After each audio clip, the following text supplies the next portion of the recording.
সুপ্রিয় খামারি ভাই ও বোনেরা, আশা করি আপনারা ভালো আছেন। আমার ইউটিউব চ্যানেলটির নিয়মিত আপডেটের জন্য আজকে আপনাদের মুখোমুখি। আজকে যে বিষয়টি নিয়ে আপনাদের সাথে আলাপ করতে চাই, সম্মুখ অবগত করতে চাই, সেটি হচ্ছে প্রসবকালীন সময়ে খামারির যে ভুলের কারণে সাধারণত গাভীর দুধ কমে যায়, একটা গাভী ভুগতে থাকে এবং আপনার অশান্তির কারণ হয়ে দাঁড়ায়, সেই বিষয়টি নিয়েই আলোচনা করতে চাই। তো আলোচনার শুরুতেই আমি যে বিষয়টির প্রতি অনুরোধ করব সেটা হচ্ছে যে আপনি যদি আমার এই চ্যানেলটিকে লাইক করেন, শেয়ার করেন, তাহলে আপনার পাশাপাশি গরু গাভী প্রেমী খামারিদের কাছে আমার এই বার্তাগুলো, সচেতনতাগুলো পৌঁছে যাবে এবং এর দরুন আমার এই প্রাণী সম্পদ ভুলভালভাবে না এগিয়ে সঠিকভাবে এগিয়ে যাবে। তো চলুন আলোচনায় আমরা যাই। তো শুরুতেই একটা গাভী যখন প্রসব বেদনা উঠবে বা প্রসবকালীন সময়টা খুব কাছাকাছি আসবে, তার প্রতি কিন্তু আলাদা যত্ন আত্মি আমাদের খামারি ভাইদের বিশেষ নজর এটা রাখতে হয়। বিশেষত প্রসব পরবর্তী যে সময়, সেটা যদি আমরা বলি যে এই সময়ে গর্ভফুল নিয়ে আমাদের খুব বেশি একটা দুশ্চিন্তায় থাকতে হয় যে গর্ভফুলটাকে আহ, কত তাড়াতাড়ি কোন সময়ের মধ্যে পড়বে অথবা পড়বে কিনা, এই ব্যাপারটা কিন্তু খুব দুশ্চিন্তায় ফেলে দেয়। তো নর্মালি একটা গাভী বিহানোর 12 থেকে 18 ঘন্টার মধ্যেই কিন্তু গর্ভফুলটা পড়ে যাওয়ার কথা। গর্ভফুল না পড়ার নানাবিধ কারণ আছে, তবে আমি সেদিকে না গিয়ে আপনাদের সাথে যে বিষয়টা শেয়ার করতে চাচ্ছি সেটা হচ্ছে যে এই গর্ভফুলটাকে যদি নাই পড়ে, তাহলে খালি হাতে, অপরিচ্ছন্ন হাতে, অথবা দেখা যাচ্ছে অপ্রশিক্ষিত এক কোনো ব্যক্তি দ্বারা যদি আপনি টেনে হিঁচড়ে এই গর্ভফুলটা ফেলানোর চেষ্টা করেন, তাহলে কিন্তু আপনার গরু গাভীর যে ভিতরে, বিশেষত জরায়ুর ভিতরের যে ইনফেকশন, পায়োমেট্রা, এন্ডোমেট্রাইটিস অথবা অধিকতার টানা হেঁচড়ার কারণে এক্সেসিভ ব্লিডিং হতে পারে, জরায়ু ক্ষতিগ্রস্ত হতে পারে। তো সেক্ষেত্রে দীর্ঘমেয়াদী আপনার ওই গরুটা কিন্তু নষ্ট হয়ে যাচ্ছে, অর্থাৎ তার নানা রকমের অনুর্বরতা, অর্থাৎ কনসেপশনের যে ফেইলার সেটা হচ্ছে, এবং আপনার ওই গরু গাভী দিয়ে কিন্তু আপনি আর ভালো কিছু আশা করতে পারেন না। তো কাজেই এক্ষেত্রে আমরা যে কাজটা করতে পারি যে গর্ভফুলের যতটুকু বাহিরে আছে অতটুকু একটু টেনে স্টেরিলাইজ, কাঁচি দিয়ে কেটে গ্লাভস পরে ওর ভিতরে মেট্রোনিডাজল গ্রুপের যদি ঔষধ 4-5টা ট্যাবলেট ভেঙে ভিতরে ঢুকিয়ে দেই, এবং এর পাশাপাশি বিভিন্ন বহুজাতিক ওষুধ কোম্পানির ইউটেরাইন ক্লিনজার বাজারে প্রচলিত আছে, বিভিন্ন নামে আছে, এগুলোর 1 বা 2টা ফাইল যদি আমরা খাইয়ে দিই, পর্যায়ক্রমে ওই গর্ভফুলটা আস্তে আস্তে 21 দিনের মধ্যে জরায়ু থেকে অল্প অল্প করে বের হয়ে যাবে। তো এক্ষেত্রে আমার গরুটা অহেতুক যে বিভিন্ন রকমের সমস্যা যা পরবর্তীতে আমাকে ভোগাবে, সেই ধরনের সমস্যা থেকে কিন্তু আমি নিজেকে, আমার গরুকে, গাভীকে কিন্তু সেভ করতে পারবো।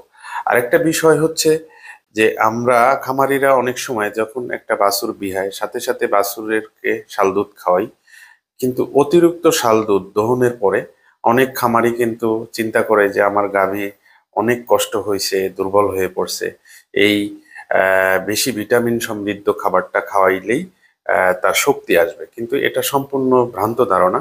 এই শাল দুধ যদি কোনো খামারি, আমরা আমাদের ব্যক্তিগত অভিজ্ঞতা থেকে বলছি, যে খাইয়েছেন, তাহলে কিন্তু ওই গাভীর যে খাওয়া দাওয়া বিভিন্ন রকমের অরুচি তৈরি হয়, এবং আস্তে আস্তে কিন্তু সে অধিকতার দুর্বল হয়ে যায় এবং তার দুধের প্রোডাকশন কিন্তু শূন্যের কোঠায় নেমে আসে।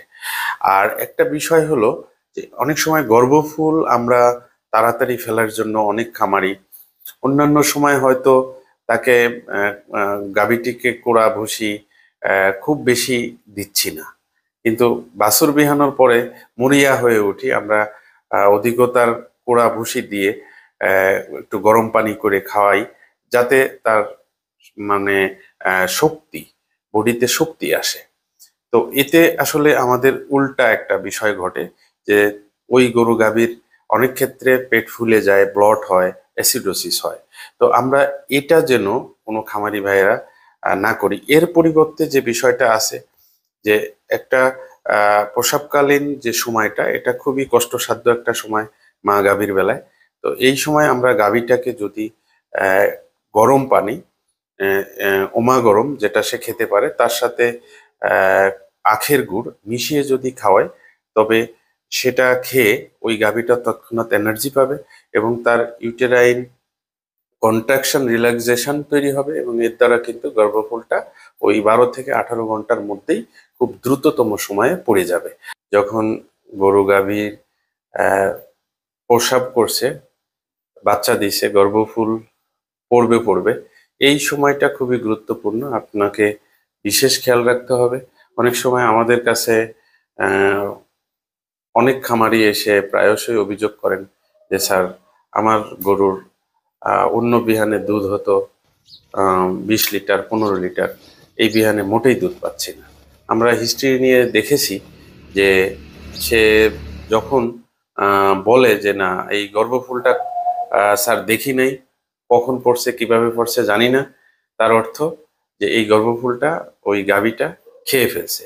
আর যখন এই গর্ভফুল খেয়ে ফেলে তখন তার বডিতে এক ধরনের অ্যালকালোসিস ডেভেলপ করে, এবং সেই ক্ষেত্রে সে খাবার দাবার খাবে না, এবং দীর্ঘমেয়াদে খাবার দাবার না খাইলে এই ধরনের সমস্যা, অর্থাৎ দুধ প্রোডাকশন শূন্যের কোঠায় চলে আসে।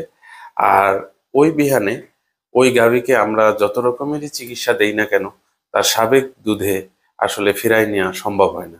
তো কাজেই গর্ভফুলটা যখন আটকা ছিল, যখনই পড়লো সাথে সাথে আপনি ওই গর্ভফুলটাকে ওখান থেকে সরিয়ে মাটি চাপা দেবেন।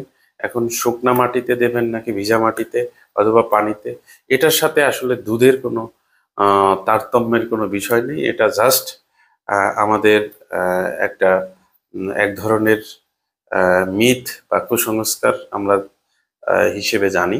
কারণ অনেক খামারি অনেক রকমেরই বিশ্বাস করেন। অনেক খামারি এটাও বিশ্বাস করেন যে সাপে দুধ খায়, অথবা এটাও জানেন যে প্রথম দুধটা যদি ওই বটতলায়, গাছতলায়, বিভিন্ন জায়গায় যদি আমি মান্যত করি, সেক্ষেত্রে আমার দুধ বেশি হতে পারে। আসলে এটার সাথে বিজ্ঞানের ওইভাবে কোনো সম্পর্ক নেই। তো এই দিকটা থেকেও খামারিদেরকে একটু সচেতন সাবধান হতে হবে যে যে কোনো মূল্যে আপনার প্রাণীর যে সম্পদটা, এটা যাতে সুরক্ষিত থাকে, সুস্থ থাকে, সুন্দর থাকে, এই লক্ষ্যেই কিন্তু আমাদেরকে এগিয়ে যেতে হবে। যে সাধারণত গর্ভফুল যথাসময়ে পড়লেও 21 দিন পর্যন্ত মাঝে মধ্যে গাভী শুইলে দেখা যাচ্ছে যে সেখান থেকে, অর্থাৎ ইউটেরাস বা গাভীর যে যেখানে বাচ্চা থাকে সেখান থেকে দূষিত ময়লাযুক্ত রক্তাভ এ ধরনের বস্তু বেরোয় আসতে পারে। তো এর দ্বারা কিন্তু আমার গাভীটাকে মাঝে মধ্যেই কিন্তু এ ধরনের সমস্যা থাকলে পিছন সাইডটা গরম পানি দিয়ে ধুয়ে দিতে হবে। এবং আহ প্রসাবের পরপরই আমরা যে কাজটা করতে পারি, ফুল পড়ে যাওয়ার পরপরই, যে রসুন এবং সরিষার তেল একসাথে একটু গরম করে যদি ওই পিছনের প্রস্রাবের রাস্তাটায় আমরা দেই, তবে সেক্ষেত্রে দেখা যাবে যে গাভী জন্য যেমন একদিকে আরামদায়ক হবে, পাশাপাশি ওই রসুন এবং সরিষার তেলের কারণে মাছি বা মশা ওইখানে, ওই দূষিত রক্তের ওইখানে পড়বে না। আহ, এর ফলে যেটা হবে যে অনেক সময় পিছনের সাইডে নরম জায়গায় পোকা পড়ে, অনেক ধরনের মশামাছির দ্বারা এই ঘটনাটা ঘটে। এটা আর ঘটবে না। সেক্ষেত্রে আপনি খামারি নিশ্চিন্তে নির্বিঘ্নে ভালো থাকতে পারবেন। আর গাভী বিহানোর সাথে সাথেই ঠিকমতো দুধ দোহন হয় না। অনেক সময় দেখা যাচ্ছে আপনি শাল দুধ দোহন করলেন, এরপরে নিয়মিত বিরতি দিয়ে একটু দুধ দহন করবেন। তো এটা করতে গিয়ে অনেক খামারি করেন, আবার অনেক খামারি করেন না। তবে যে কাজটা সবার বেলায় প্রায় আমরা প্র্যাকটিক্যালি দেখি, সেটা হচ্ছে যে হাত কেউ পরিচ্ছন্ন ভাবে পরিষ্কার করে নিয়ে দহন করেন না। এবং পাশাপাশি ওই গরু গাভীটা যখন তার ফ্লোরে শুচ্ছে তখন কিন্তু ম্যাস্টাইটিস নামের একটা ওলানের প্রদাহ রোগে আপনি কিন্তু আপনার গরু গাভীটাকে ঠেলে দিচ্ছেন। তো এদিকটা কিন্তু খেয়াল রাখতে হবে যে বারবার দুধ দোহাইতে হবে এবং হাত যেন পরিষ্কার থাকে। আর একটা বিষয় হচ্ছে যে আপনি যে গরু গাভীকে আহ, যদি আহ,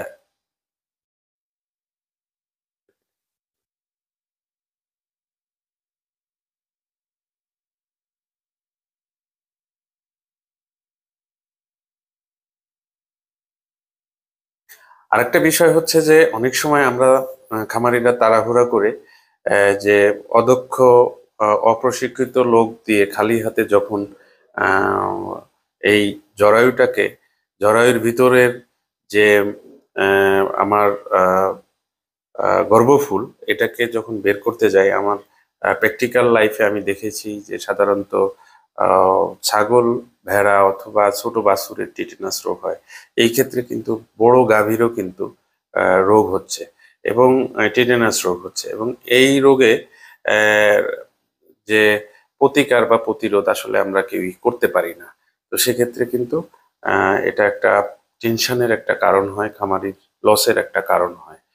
আর অনেক সময় আমরা খামারি ভাইয়েরা যেটা করি যে প্রসব পরবর্তী সময়ে যখন ওলানের চাপ আসে তখন কিন্তু নানান রকমের আহ, দেখা যাচ্ছে যে বরফ, এটা আমরা সরাসরি কিন্তু উলানের বাটে আমরা ধরি। তো এটা সরাসরি ধরা যাবে না, ওই চাপ কমানোর জন্য একটা সুতির যে কাপড় তার মধ্যে বরফ খণ্ডটাকে রেখে যদি উলানে দেই, উলান যদি গরম থাকে তাহলে সে আরাম বোধ করবে।